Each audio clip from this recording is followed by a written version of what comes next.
西岸宗光です。今日は30代女性かえさんからいただいたご相談です。夫と結婚して2年ほど、交際してからは8年ほど経ちます。結婚前もすでに夜の関係は年 1,2 回程度でしたが、結婚後1年ほどで関係は全くなくなりました。もうそういうことはできないのかと確認したところ、夫からは難しいと告げられました。夫から承諾を得た上で不倫関係の方がいるのですが、その方に気持ちが惹かれ始めています。片思いのつもりで会っていたのですが、お相手の方もよく思ってくださり、既婚であることも承知の上でとても大切に扱ってくれています。ただ出会ってまだ半年なので、幸せな時期で相手の良くない部分などは見えていないのかなとも思います。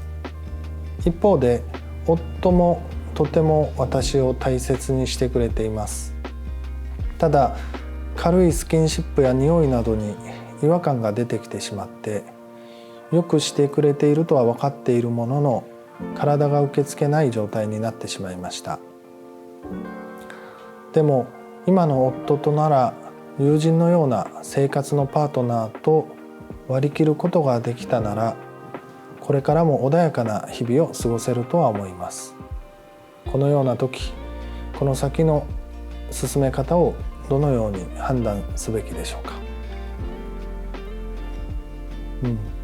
これはいいとか悪いとか、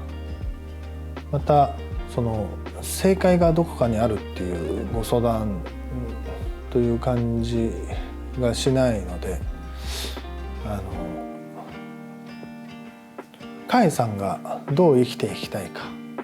というようなテーマになろうかと思います。憶測ではありますけれど、かえさんはきっとですね、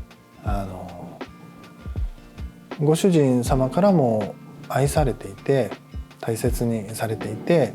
で新しいパートナーの方からも大切にされている、それを分かっていらっしゃるんですよね。だからきっとそのどちらも傷つけたくないっていう思いもあるんじゃないかなと思いました。でご自身が傷つきたくないなっていうことももちろんあるでしょうけれど、私にはその大切にしてくれているお二方、どちらも傷つけたくない、そんな思いが見えるご相談でありました。で一方で自分の本音がありますからね、おそらくかえさんの心の中には何らかの本音があって、その本音と傷つけたくないなっていう気持ちと、そういう複雑な状況の中でご相談くださったんではないかというところです。でどうでしょうかね。禅の視点で、考えてみるとすれば、その今起きていることをちゃんと見てみるっていうことが、もしかしたらかえさんの決断、あるいはこれからどういうふうに進めたらいいでしょうかというご質問に対する答えに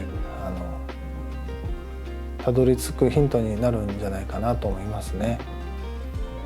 こうあるべきとかこうするべきとか、正解があるんじゃないかとかね、そういうふうに考え始めると、テーマもテーマでありますから、不倫とかね、浮気とかね、そんなふうに考えるともう答えは簡単に出せますけども、それは人それぞれでありますし、生きていくなんていろんなことありますから、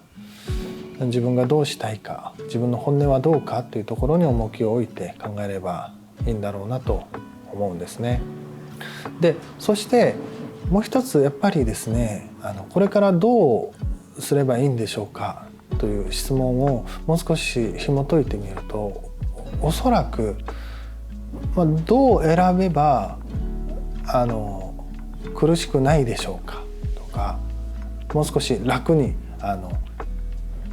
楽しくとか幸せに生きていけるんでしょうかということだろうと思うんですけども、それをしっかりと事実を見ながら、今起きている現象とか関係とか人、自分のやっていることをね、あと感じていることを見ながら考えるっていうことが必要なんじゃないかなと。でその時にもうあると思うんですね、選択肢が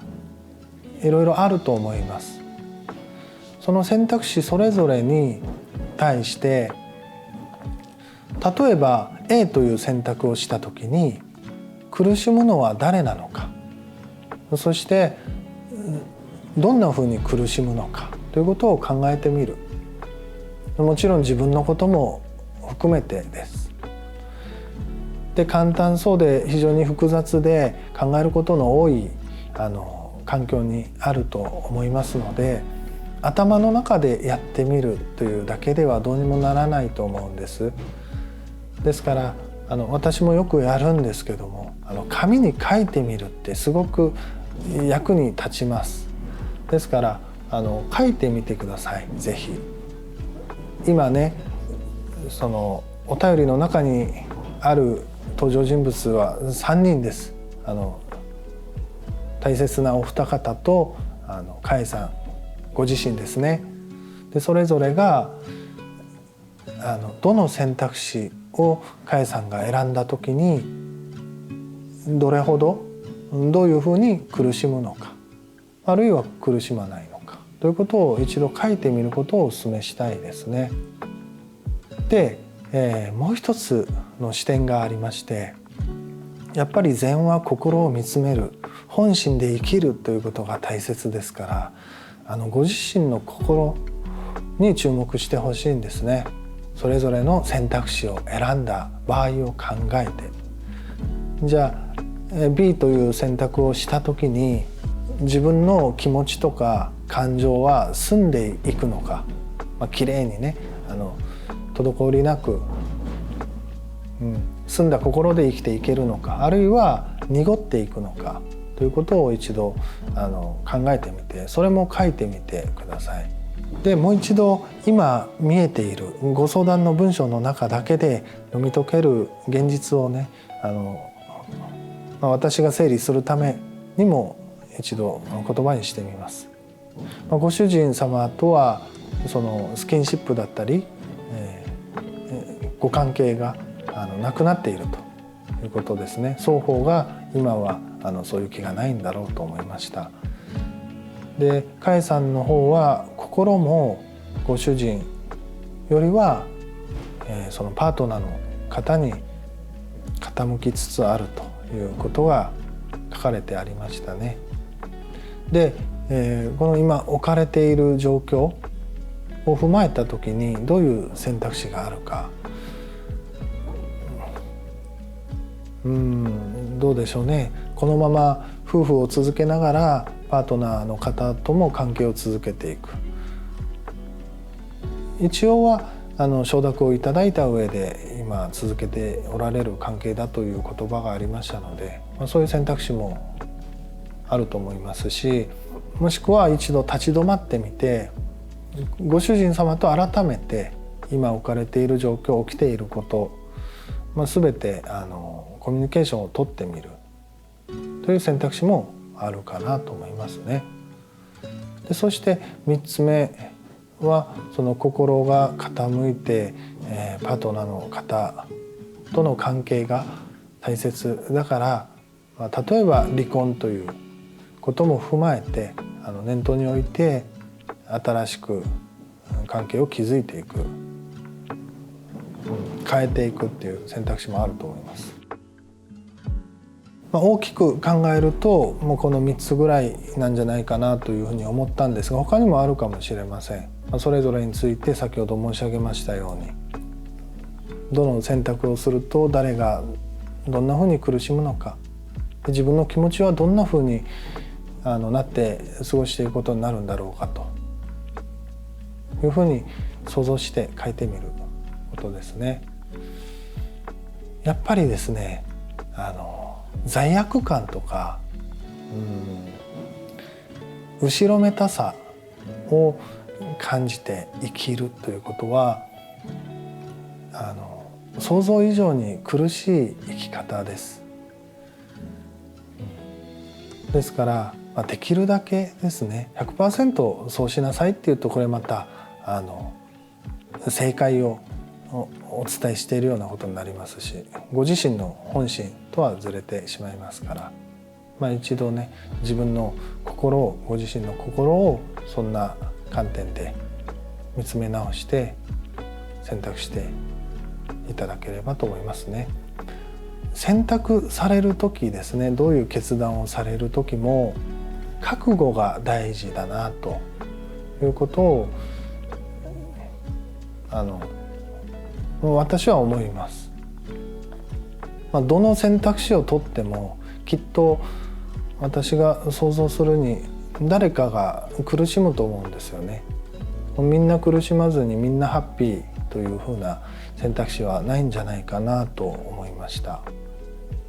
自分でご自身で選択するわけですから、その選んだ道に対しての覚悟が必要ですよね。その覚悟があればどの選択をしてもきっと大丈夫なんだろうと思いますし、そのことが大切だと思います。そして正直であろうとすること、覚悟があること、これさえあれば、これがカエさんの生き方だと思いますし、そういう生き方がまた新たなカエさんの幸せを作っていくんじゃないかなと思うんですね。今強いて大切なことをお伝えする、その注意すべきことをお伝えするとすれば、いいとか悪いとかですね、これが正しくて正しくない、そこにこだわりすぎないことだろうと思います。それを軸にしてしまうと決断はカエさんの気持ちがなくても誰でも決めれるものだったりするかもしれないですからね。いい悪いの判断をせず自分の心に正直に決断する。そして、ご主人にもパートナーの方にも嘘偽りなく本心でお話をする。仏教ではいい悪いの判断をしないということを無分別心という言葉で表します。分別しない、その代わりに自分の本心で生きる、その覚悟を持つ、これがカエさんに今必要な処方箋だろうと私は思います。頑張ってください。